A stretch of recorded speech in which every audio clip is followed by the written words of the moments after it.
You just found out your salary is going up by $10,000 a year. Your first thought is probably, what can I finally afford now? But before you upgrade your car, move into a nicer apartment, or start spending like you just became rich, do something much more important. Wait. A $10,000 raise does not mean you suddenly have another $10,000 to spend. Part of that increase will be reduced by taxes and other payroll deductions, so your actual take-home increase will be smaller.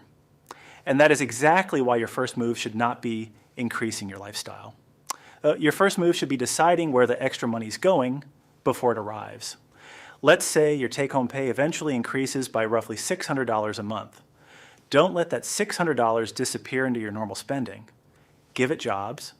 Start by looking at your current financial situation. Do you have high interest debt? Do you have an emergency fund? Do you have upcoming expenses you already know about? Are you saving towards something important? Those answers determine what your raise should do for you. If you have expensive debt, part of the extra income can go toward getting rid of it faster. If you have no emergency savings, building that safety net may come first. If those areas are already under control, you can start putting more toward long-term goals, such as investing or a major purchase. And yes, you should still enjoy some of the raise. You worked for it. The mistake is turning all of it into permanent expenses, because a raise can disappear surprisingly quickly. A slightly nicer apartment, a new car payment, more restaurants, more subscriptions, more shopping. None of those decisions feels huge on its own.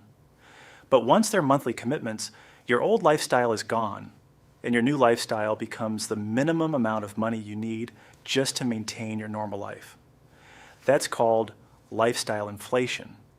So before your first bigger paycheck arrives, make one decision. How much of this raise will improve my life today, and how much will improve my financial position tomorrow? Because if you decide that before the money arrives, your raise can actually make you wealthier. If you don't decide, your spending probably will. Now that you know your raise should not simply disappear into a more expensive lifestyle, you need to decide where the extra money should actually go. Start with your monthly take-home increase, not the headline $10,000. Look at your pay slip once the raise takes effect and find out exactly how much extra money is reaching your bank account. Let's say it turns out to be about $600 more each month. Don't just leave that $600 mixed into your normal spending account. Split it deliberately. Start with the most expensive financial problem you have. If you're carrying high interest debt, putting extra money toward it can be more valuable than immediately increasing your investments because that debt is actively costing you money.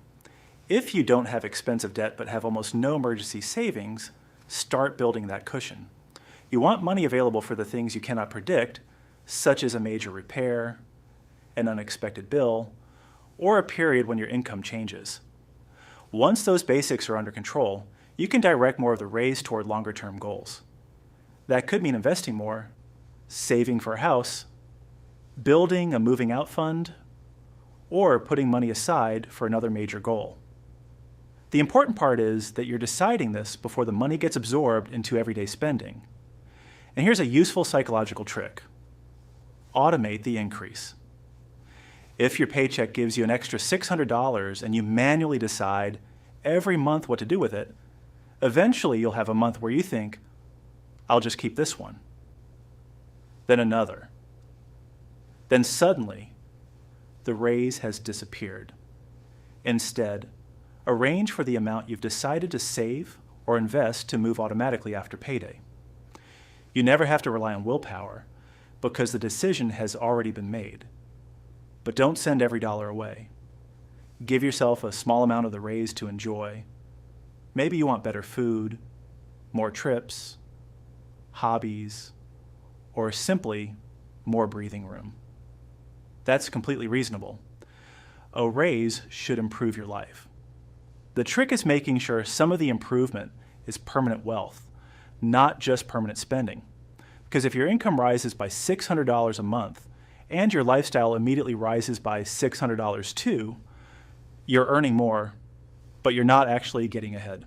Now comes the part that quietly destroys a lot of raises. Your income goes up, and your definition of normal goes up with it. At first, you might spend the extra money on something small. You start ordering takeout more often because you can afford it. Then you upgrade your phone. Then you decide that an extra $200 a month for a nicer apartment isn't that much. Then your car needs replacing, and suddenly the more expensive option feels reasonable because your salary is higher. None of these decisions looks outrageous.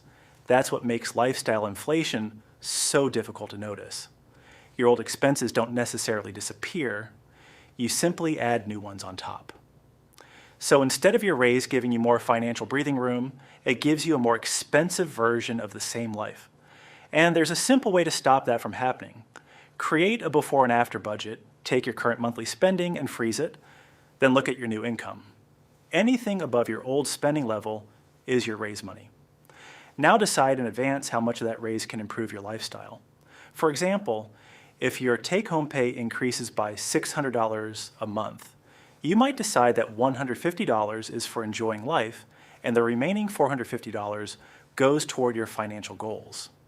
The exact split isn't the important part. The important part is that your lifestyle doesn't automatically absorb 100% of the increase. There's also one question you should ask before taking on any new monthly expense. Would I still want this if my salary went back to what it was before? If the answer is no, you're probably using the raise to justify a permanent expense, and permanent expenses are dangerous because your raise might not be permanent. Your hours could change, your job could change, your expenses could increase. But once you've upgraded your lifestyle, going backward can feel much harder than going forward. So give yourself a 3-month waiting period before making major lifestyle upgrades. Let the higher income become normal first. Then decide what is actually worth changing. Because the best thing a raise can buy you isn't a more expensive car or a bigger apartment. It's less financial pressure. And that is something you can keep. Now you've protected the raise from disappearing into everyday spending. But there is one final step.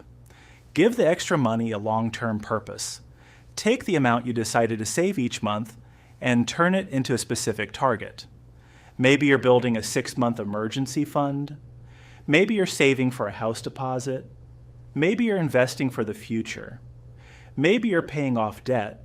The goal is to stop thinking of the raise as extra spending money and start thinking of it as extra financial power.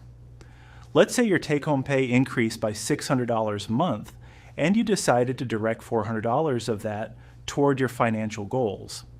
That's $4,800 a year that your old salary never gave you. And you still have $200 every month to make your life a little better. That's the part people often miss. You don't have to choose between enjoying your raise and being responsible with it. You can do both. Then, once you've been living with a new salary for a few months, review the plan. Did your expenses increase? Are you saving enough? Are you actually enjoying the extra money you kept for yourself? Adjust if necessary. But don't automatically increase your lifestyle just because you can. Because the most powerful outcome of a raise isn't looking richer. It's reaching a point where you have more savings, less debt, more options, and less financial stress. So when that $10,000 raise arrives, don't ask, what can I afford now? Ask, what could this raise change about my financial future? Because if you use the entire raise to upgrade your lifestyle, you will probably feel richer for a while. If you use part of it to strengthen your finances, you can become actually wealthier.